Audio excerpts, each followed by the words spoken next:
Day one of 100 days of programming. Today we're going to be working on a code wars problem called descending order. It is a fundamentals problem. Our task is to make a function that can take any non-negative integer as an argument and then return it with its digits in descending order, essentially rearranging the digits to create the highest possible number. In order to solve this, we have three problems. The first problem is going to be creating some sort of bucket that can hold the individual components of our number. We can do this via creating a string array from the number. In order to create that string array, we're going to first declare string. This will be an array. We'll call this my SA for my string array. We'll go ahead and assign this to string.valueOf. String.valueOf is going to take the value of whatever's inside of this method and then convert it into a string. We'll need to use split. We'll go ahead and split on an empty pair of double brackets.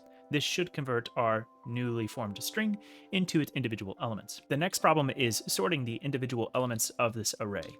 In order to do that, we're going to use the arrays method, sort. This is an overloaded generic method that sorts the specified array of objects according to the order induced by the specific comparator. We're going to use collections.reverse order. The reverse order method is going to be creating the comparator that we'll use with the class arrays.sort method. This is going to require us to go ahead and perform two import statements. We're going to import from java.util array, and we're going to import java.util collections. Typing this out, arrays.sort, my SA from my string array, and then the comparator, collections.reverse order.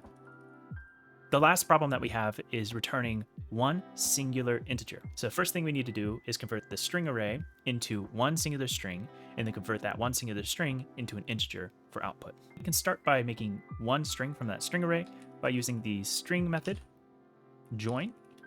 Now we're going to join with no spaces in between anything or no special characters. So we'll just use double quotation mark and we're going to be joining together my string array. And we're going to be using the integer wrapper method with value of